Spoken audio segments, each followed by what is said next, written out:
Assalamualaikum warahmatullahi wabarakatuh.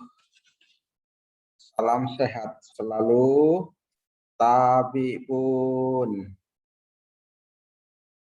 Yang saya hormati, saudara-saudara mahasiswa-mahasiswi program studi Magister Teknologi Pendidikan Fakultas Keguruan dan Ilmu Pendidikan Universitas Lampung. Selamat bertemu kembali di mata kuliah Difusi dan Inovasi Pendidikan, yang pada pertemuan kali ini kita akan membahas tentang perubahan sosial. Saudara-saudara sekalian, sebelum saya membahas tentang apa itu perubahan sosial, saya akan membahas tentang apa itu perubahan sosial. Perubahan sosial berasal dari dua kata, yaitu perubahan dan sosial. Perubahan yaitu peralihan dari satu pola ke pola yang lain. Saya kira kita semuanya pernah mengalami suatu perubahan, paling tidak perubahan dari dulu masa anak-anak, sekarang menjadi masa dewasa. Kalau kita misalnya dari Lampung mau pindah ke Jakarta, tentunya itu mengalami banyak sekali perubahan-perubahan yang terjadi, misalnya dari segi bahasa. Kalau di Lampung mungkin pakai bahasa Lampung atau pakai bahasa Jawa, yang orang Jawa. Tetapi saat berada di Jakarta, tentunya kita lebih banyak menggunakan bahasa Indonesia, karena di sana banyak terjadi interaksi antara berbagai macam suku bangsa. Mungkin kita juga menggunakan bahasa internasional atau Inggris yang berinteraksi dengan orang-orang dari luar.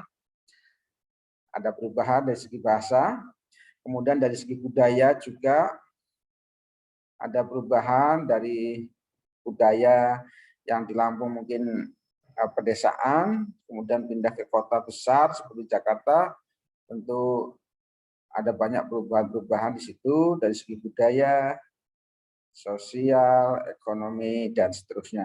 Itu perubahan dalam arti yang sangat sederhana. Peralihan dari satu pola ke pola yang lain. Kemudian sosial. Sosial itu adalah suatu hubungan antar individu. Atau individu dengan kelompok, atau kelompok dengan kelompok.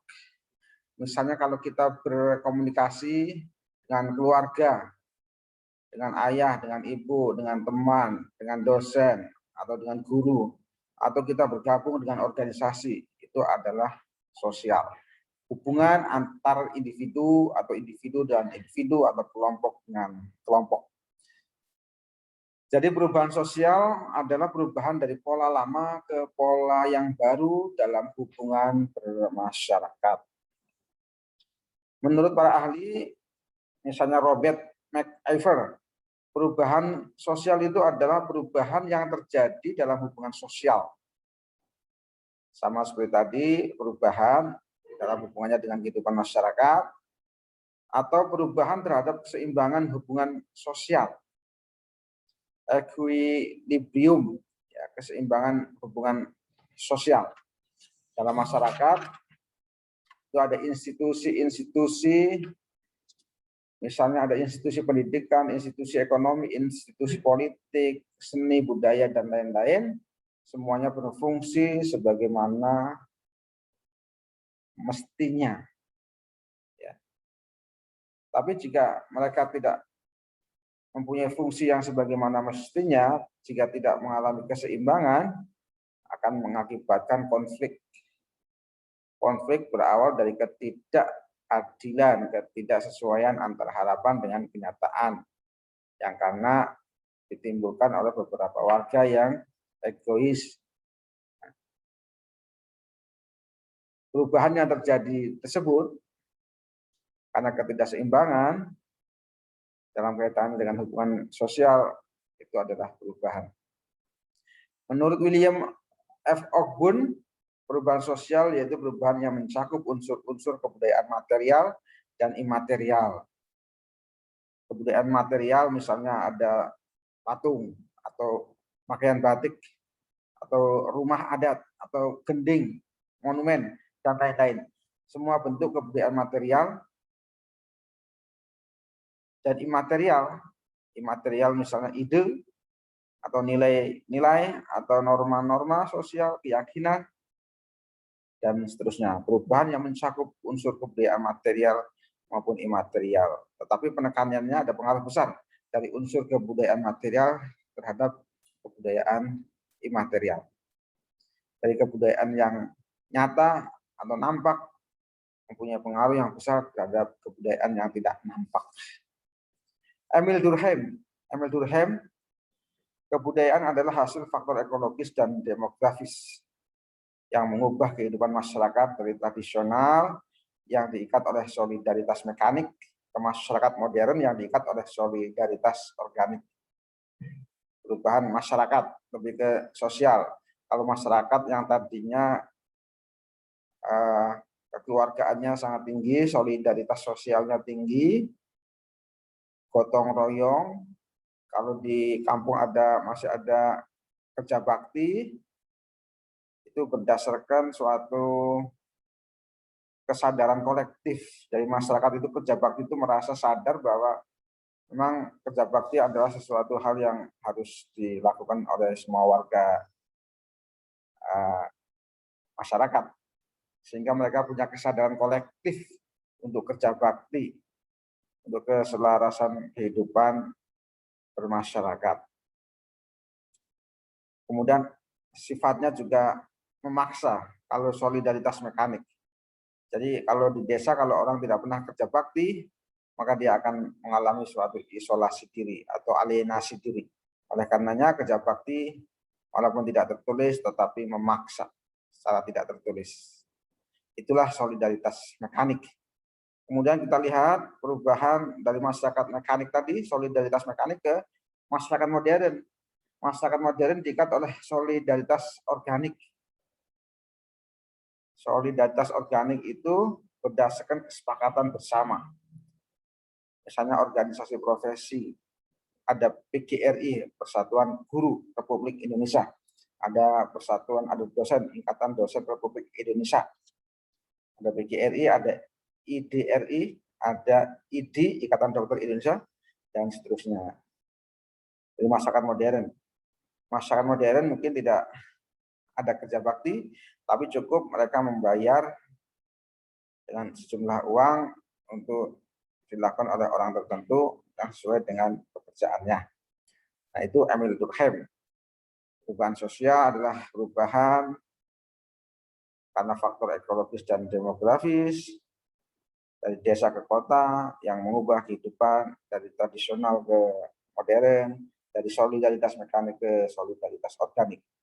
John Lewis Gillin and John Philip Gillin saudara, perubahan sosial adalah variasi hidup yang diterima akibat kondisi geografis, kebudayaan material, jumlah penduduk, ideologi, difusi, penemuan baru dalam masyarakat.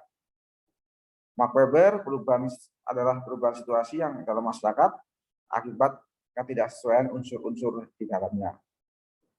Unsur antara harapan dan kenyataan tidak sama sehingga terjadilah perubahan sosial. Kingsley Davis, perubahan yang mencakup cara berpikir, tingkah laku, akibat interaksi yang bersifat komunikatif.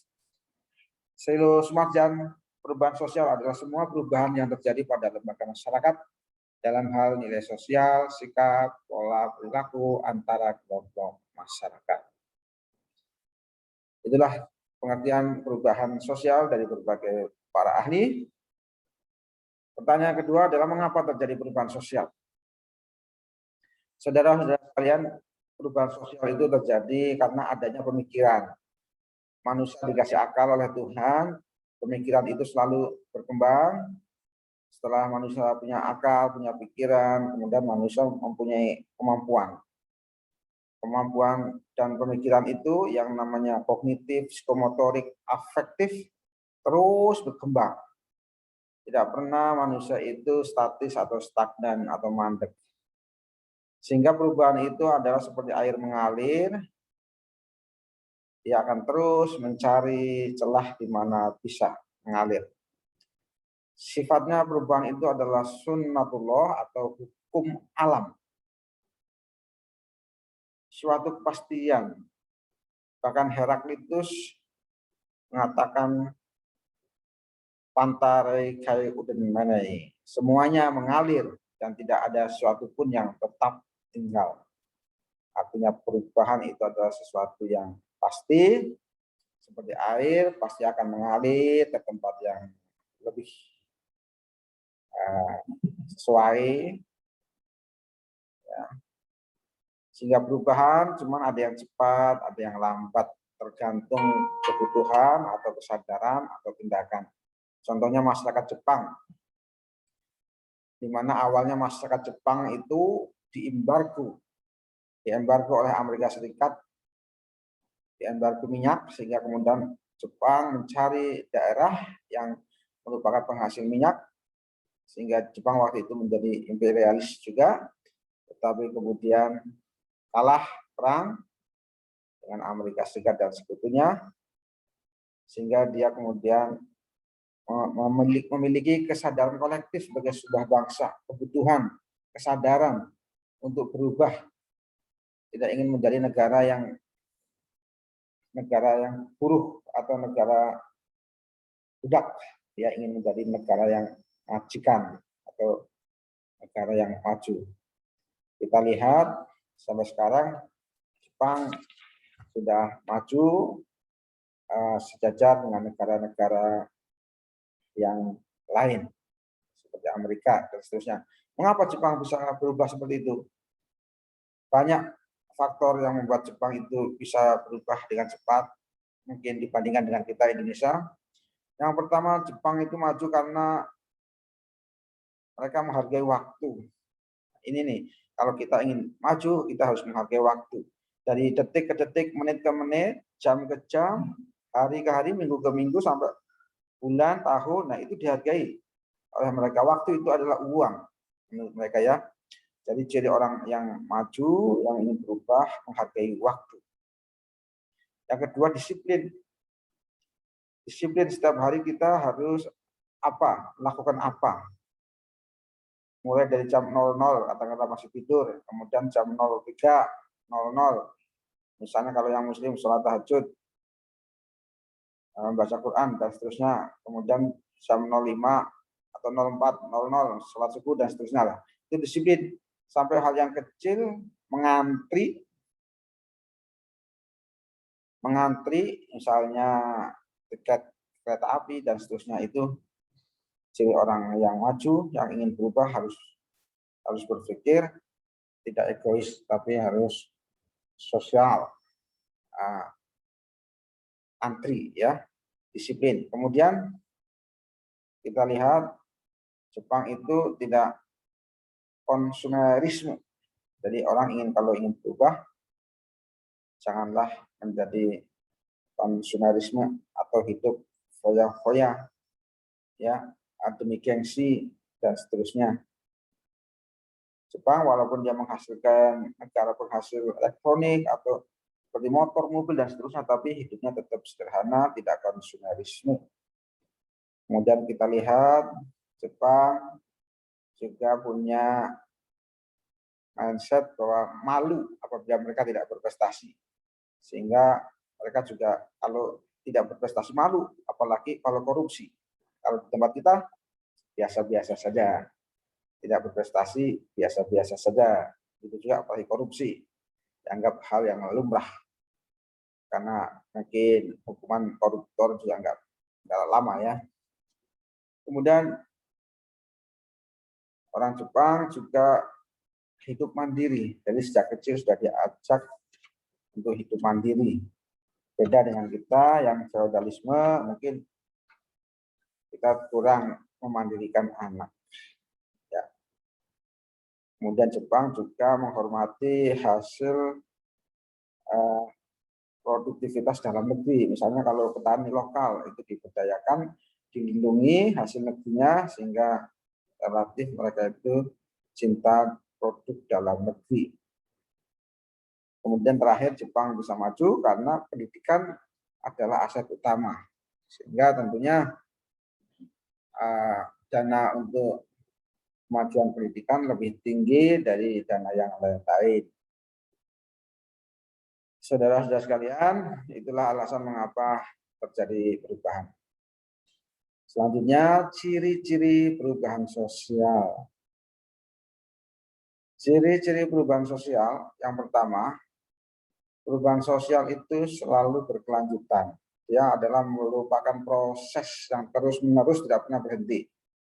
Mengapa perubahan sosial itu selalu berkelanjutan dan terus-menerus tidak pernah berhenti?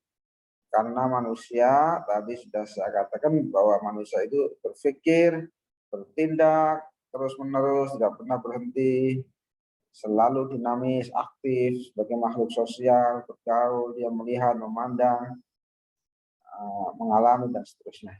Sehingga perubahan sosial itu cirinya adalah selalu kontinu, berkelanjutan, tidak pernah berhenti. Yang kedua, perubahan sosial cirinya adalah hubungan kausalitas atau timbal balik. Menimbulkan kontroversi. Misalnya kalau dulu ada yang mengusulkan misalnya TAP MPR tentang larangan PKI dicabut. Nah, itu ada kausalitas, ada sebab, ada akibat. Sebabnya karena ada wacana TAP MPR tentang larangan PKI dicabut. Nah, lalu terjadilah kekacauan sementara, banyak yang kontra, yang tidak setuju. Tapi disitulah awal mula perubahan sosial, ada sebab, ada akibat, ada timbal balik. Kalau berhasil berarti ada perubahan struktur masyarakat, ya, struktur masyarakat. Nah, alhamdulillah sampai sekarang TAP MPR tentang pelarangan PKI tidak dicabut, sehingga tidak ada perubahan struktur masyarakat. Misalnya lahirnya Partai Komunis Indonesia Baru misalnya, ya. Ciri perubahan sosial yang ketiga adalah imitatif, saling ketergantungan. Tidak ada di antara kita ini, baik secara pribadi maupun masyarakat, bangsa, negara, tidak ada yang bisa hidup sendiri, yang tidak tergantung kepada orang lain atau negara lain. Tidak bisa kita mengisolasi diri. Contohnya dengan pandemi COVID-19 ini, semua negara saling bahu-membahu, saling bantu-membantu, saling ketergantungan untuk menciptakan suatu vaksin dan obat supaya manusia tidak terkena virus virus corona. Maka setelah tercipta vaksin dan obat, itu artinya kita mau nggak mau harus ikut negara lain, ya, harus beli dan seterusnya, imitatif. Artinya perilaku kita itu memang bukan murni karena kita ingin menghendaki perilaku yang kita inginkan, tapi memang ada faktor eksternal yaitu imitatif. Kita meniru orang karena faktor keadaan. Kita tidak pernah bisa hidup sendiri sebagai makhluk sosial. Nah, itulah ciri-ciri perubahan sosial. Yang ketiga, imitatif, saling ketergantungan. Kita sebenarnya ingin punya perilaku seperti yang kita inginkan, tapi karena faktor kompromi dan seterusnya, akhirnya kita menerima itu, dan ya itulah hidup. Tidak bisa kita hidup sesuai dengan diri kita egois, tapi harus memperhatikan juga orang lain, ketergantungan, dan seterusnya. Yang keempat, ciri perubahan sosial adalah disorganisasi sementara. Keadaan yang kacau, ya, karena perubahan sosial yang cepat.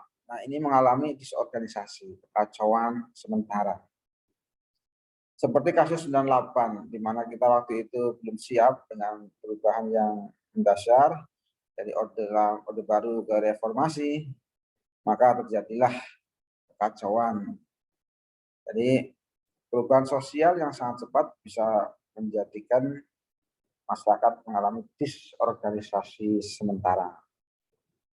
Tahun 98 masih ingat waktu itu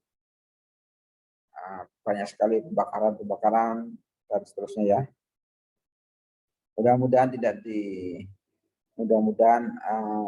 peristiwa 98 tidak terulang kembali. Ciri perubahan sosial yang kelima, terjadi di mana-mana, baik di desa atau di kota, tidak mengenal tempat, waktu, dan orang. Contohnya adalah HP, yang dulu HP adalah jadul, tidak bisa melihat layar, hanya bisa untuk komunikasi saja, untuk telepon, nggak bisa WA dulu, di jadul. Sekarang ke smartphone, ya, smartphone. Di situ ada 3G, ada 4G, 5G, ya, terjadi di mana-mana. Tidak kenal desa, tidak kenal kota, yang penting ada sinyal. Jadi perubahan sosial keenam dilakukan sengaja. Tidak mungkin perubahan itu dilakukan oleh orang yang tidak sengaja. Misalnya kalau mabuk karena kebetulan, itu tidak mungkin sesuatu yang terjadi di dunia ini karena faktor kebetulan, tidak karena by design. Ada aktor intelektualnya, ada dalang perubahan sosial itu, ada dalangnya, ada sutradaranya. Kemudian ciri perubahan sosial yang selanjutnya adalah sering menimbulkan kontroversi dan konflik sosial. Misalnya perusahaan yang tadinya itu mempekerjakan buruh tiba-tiba berubah menjadi semua serba mesin, tentunya mengurangi tenaga kerja dan tentunya bisa mengalami konflik sosial, misalnya demonstrasi, ya, demonstrasi. Itulah ciri-ciri perubahan sosial. Yang pertama proses berkelanjutan, yang kedua hubungan kausalitas, tiga imitatif, empat disorganisasi sementara, kelima terjadi di mana-mana, yang keenam disengaja, yang ketujuh sering menimbulkan konflik. Selanjutnya faktor-faktor penyebab perubahan sosial.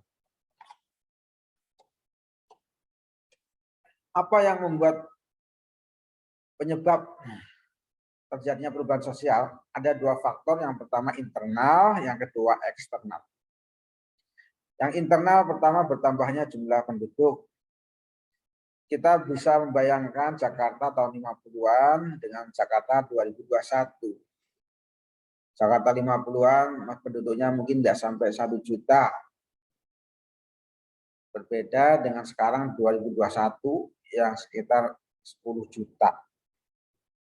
Jadi disitulah banyak sekali perubahan yang terjadi di Jakarta, baik dari segi transportasi, baik dari segi ekonomi, baik dari segi politik, baik dari segi sosial, baik dari segi budaya, dan seterusnya. Dulu Jakarta tidak macet, tahun 50 tidak banjir, ya, tidak macet, tidak banjir, dan seterusnya. Sekarang setiap hari kita lihat macet di mana-mana, ya, kalau pas keadaan normal.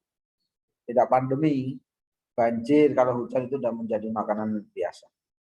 Nah, itulah penyebab perubahan sosial. Yang pertama, bertambahnya jumlah penduduk. Yang kedua, berkembangnya iptek. Dengan ilmu pengetahuan dan teknologi, tentunya manusia menciptakan hal-hal baru, ya, misalnya kalau dalam pertanian ada traktor. Jadi yang dulu orang membajak sawah dengan sapi, dengan kerbau, kemudian dirubah menjadi pakai traktor. Dulu kalau panen pakai ani-ani, sekarang ada mesin yang khusus untuk memanen padi. Nah, itulah perkembangan iptek, menyebabkan perubahan sosial. Belum ditambah kritisisme. Nah, manusia yang pintar tentunya kritis, ya. Berkembangnya ilmu pengetahuan teknologi membuat manusia-manusia yang kritis. Manusia-manusia kritis inilah kemudian menjadi agen perubahan, ya, yang tidak suka dengan hal-hal yang status quo, yang itu saja, dan seterusnya. Penyebab perubahan sosial yang ketiga, faktor internal, adalah konflik di dalam masyarakat. Seperti buruh. Tadi buruh mengalami ketidakpuasan karena mungkin di PHK, karena berubahnya tenaga manusia menjadi tenaga mesin, sehingga mengalami PHK dan seterusnya. Yang keempat, penyebab perubahan sosial adanya revolusi atau sistem baru. Kita ingat di Prancis dulu ada revolusi Prancis, melawan pemerintahan yang otoriter, menjadi pemerintahan yang demokratis. Ada revolusi industri di Inggris. Kemudian di kita ada revolusi kemerdekaan Republik Indonesia, di mana kita itu dulu adalah negara terjajah, kita ingin merdeka sehingga melakukan suatu revolusi. Pernyataan Pak Soekarno, presiden pertama kita, bahwa revolusi belum selesai ya. Bahwa revolusi belum selesai ya. Nah, revolusi itu adalah salah satu penyebab perubahan sosial. Selanjutnya perubahan sosial yang diakibatkan oleh faktor eksternal. Misalnya yang pertama lingkungan atau alam, lingkungan fisik. Misalnya gempa bumi misalnya di Jogja tahun 2006 kalau nggak salah, itu membuat perubahan dalam hal misalnya pembangunan rumah yang tadinya kita lihat seperti biasa, sekarang ada rumah yang anti gempa yang bentuknya seperti rumah Eskimo. Begitu juga dengan tsunami. Tsunami misalnya di Aceh 2004 kalau nggak salah ya. Di Aceh itu ada tsunami yang itu meluluh lantahkan kota Bandar Lampung, Banda Aceh ya. Kemudian terjadilah perubahan sehingga kota Banda Aceh tidak boleh ditempati oleh warga negaranya, kemudian menjadi pindah ya, tsunami. Menyebabkan perubahan sosial. Yang kedua peperangan yang berkepanjangan. Dulu pernah ada perang dunia II, melahirkan ada perubahan peta dunia, ada blok barat yang dikuasai oleh Amerika kapitalis dan blok timur yang dikomandoi oleh Uni Soviet atau Rusia sekarang yang berhaluan komunis. Sehingga dunia pada saat itu mungkin sampai sekarang juga masih ada sisa-sisanya, dunia terbagi atas kapitalis dan komunis. Yang pro barat kapitalis tentunya, Amerika dan sekutunya. Timur ideologinya adalah komunis. Jadi ada perubahan karena peperangan. Yang ketiga pengaruh karena kebudayaan lain.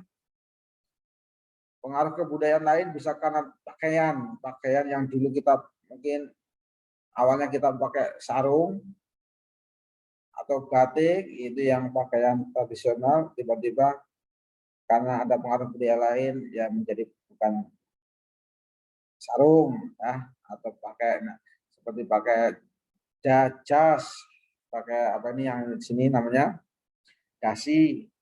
Nah itu kan karena pengaruh budaya lain. Kemudian makan, kita ada warung Tegal, ada nasi uduk, ada apalagi yang makanan-makanan khas Indonesia dari Jogja itu nasi apa itu dari Jogja. Nah tiba-tiba kita lebih suka makan KFC, pizza, hamburger dan lain sebagainya ya. Wayang kita sekarang tidak suka sama wayang ya.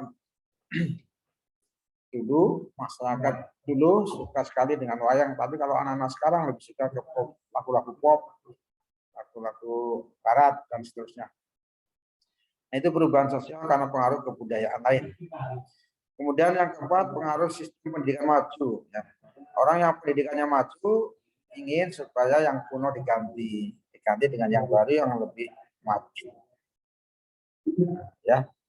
Sistem stratifikasi terbuka dan budaya toleran. Jadi setiap orang punya peluang yang sama untuk menduduki jabatan tertentu, yang penting mempunyai kemampuan. Sistem stratifikasi terbuka, kemampuan, bukan karena feodalisme dan budaya toleran.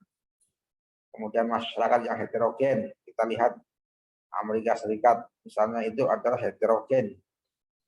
Warganya tidak hanya warga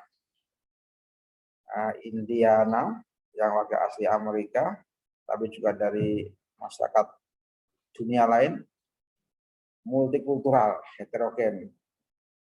Begitu juga dengan Australia, Singapura.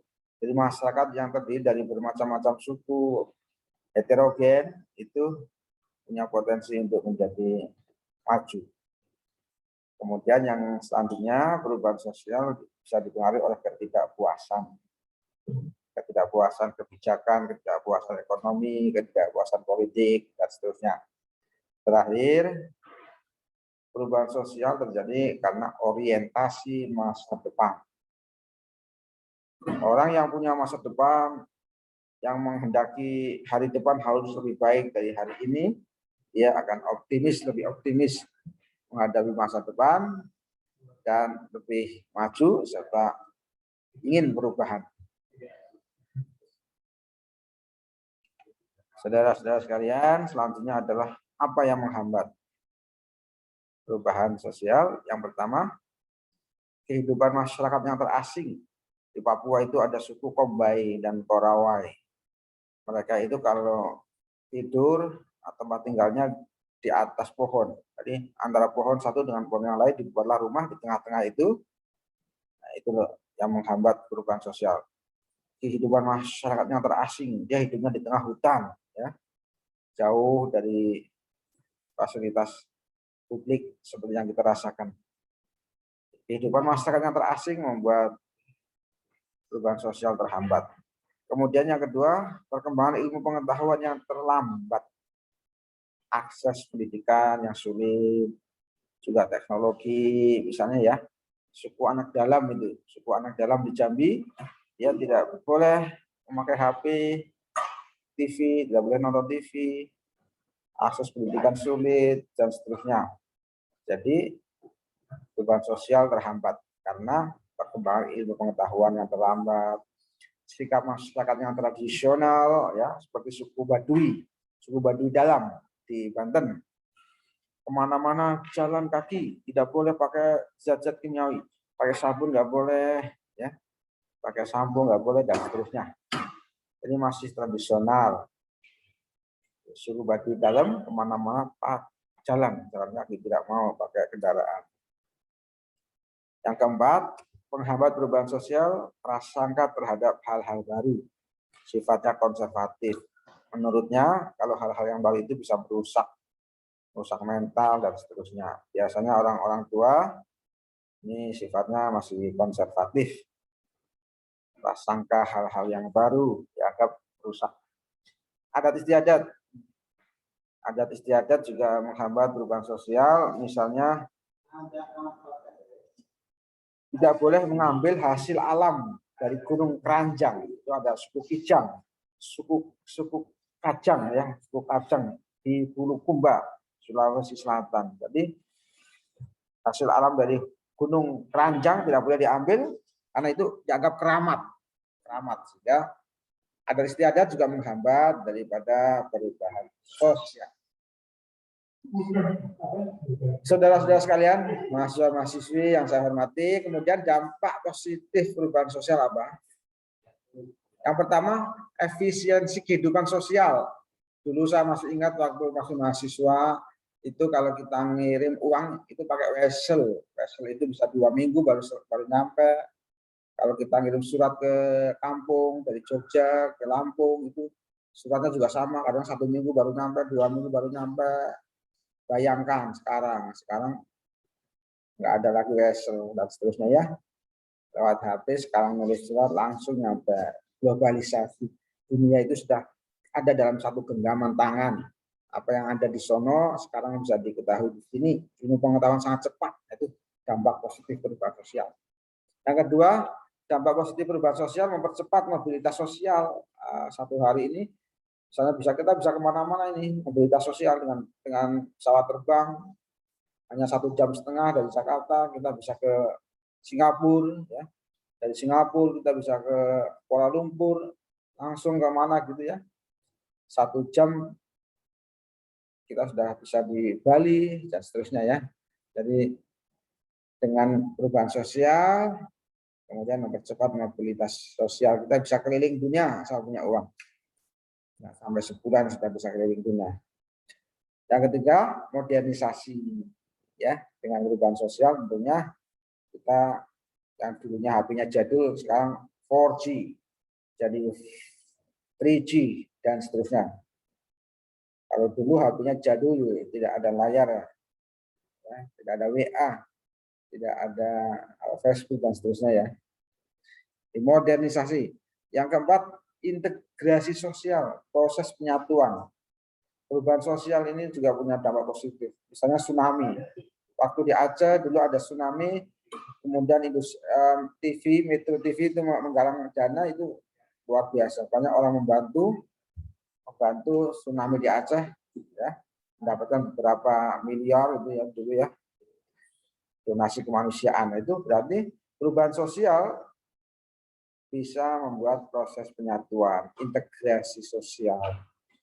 Kemudian yang selanjutnya, dampak positif perubahan sosial, reorganisasi. Jadi muncul organisasi-organisasi baru seperti Gojek. Ya, dulu nggak ada Gojek, ada GoFood dan seterusnya.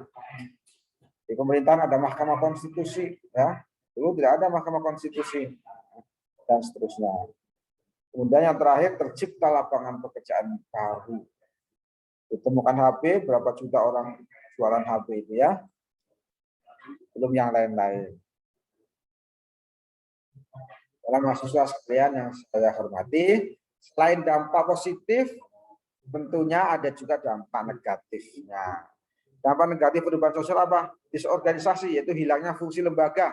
Kita lihat wanita yang karir itu berarti dia berkurang jadi ibu, mulai diganti oleh pembantu. Nah itu ya, berkurangnya atau hilangnya fungsi lembaga keluarga misalnya ya, bapak ibunya sibuk bekerja, ya otomatis berkurang fungsinya sebagai fungsi keluarga karena semua bekerja digantikan oleh pembantu rumah tangga.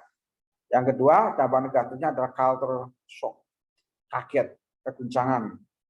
Contohnya kalau santri sarungan itu ya, kemudian tiba-tiba dapat beasiswa ke Amerika Serikat. Di Amerika Serikat dia melihat budaya ciuman kok di publik biasa-biasa saja. Nah, kaget ya, loh kok di sini seperti ini.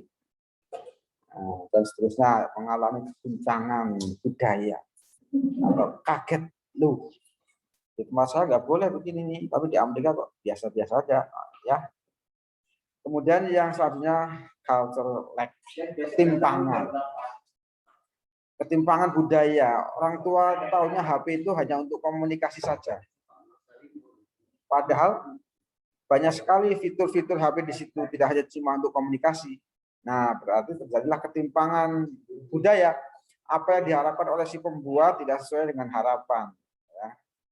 Orang tua kita tahunya HP untuk komunikasi saja, padahal di situ banyak sekali fitur-fiturnya ya, dan seterusnya. Yang keempat, anomi. Masyarakat tidak kenal aturan atau brutal. Geng motor misalnya ya, itu contoh masyarakat kita itu tidak kenal aturan atau brutal. Dekadensi moral, ada minuman keras, seks bebas, dan seterusnya. Mengapa terjadi miras, seks bebas, dekadensi moral? Kriminalitas meningkat, ada begal, ya, dan seterusnya. Pudarnya solidaritas sosial, gotong royong menurun, ya, kerja bakti. Kalau dulu di kampung ada guyub rukun, nah kalau yang di kota orang cukup bayar saja, sebulan bayar 500.000, orang lain yang kerja bakti misalnya, dan seterusnya. Sudah mulai pudar solidaritas sosial. Selanjutnya adalah pencemaran lingkungan. Dengan pabrik yang bertambah setiap tahun, otomatis tanah, air, udara menjadi tercemar karena polusi. Selanjutnya marginalisasi. Dampak perubahan sosial, marginalisasi, yang miskin makin miskin. Karena sistem kapitalis, yang punya modal besar semakin kaya, ya. Seperti api, kalau sudah api menyala, nah itu semakin menyala, semakin besar, gitu ya. Kebakaran itu awalnya dari satu api, kemudian menjadi banyak. Artinya apa? Orang yang punya modal, itu yang menguasai hidup hajat orang banyak. Tapi yang miskin tetap miskin, gaji tidak naik, barang sudah naik, ya. Marginalisasi. Sekulerisme, nah ini perubahan sosial juga membuat manusia mengesampingkan agama. Orang yang taat beragama dianggap teroris, jilbab sebagai budaya dan seterusnya ya. Seolah-olah agama itu menghambat perubahan sosial ya.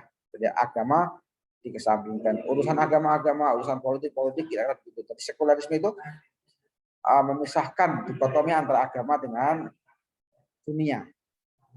Hedonisme, prinsip kesenangan, yang penting dunia. Nah, akhirat nggak percaya dia, nggak ada kehidupan akhirat. Kehidupan setelah mati nggak ada. Sehingga tujuan hidup adalah dunia. Dunia itulah tujuannya, sehingga dia punya uang banyak, poya-poya, narkoba, ya, free sex, dan lain-lain. Konsumerisme, punya uang, beli-beli bukan karena kebutuhan, tapi karena gengsi. Beli mobil 8 miliar rupiah, beli mobil 8 miliar, karena gengsi. Beli barang-barang mewah, dan seterusnya. Westernisasi, kebarat-baratan, pakaiannya, makanannya, KFC, dan prasmanan, kalau makan sambil berdiri, kita dulu kalau makan duduk, ya, dan seterusnya. Apa hubungan perubahan sosial dengan difusi, inovasi pendidikan?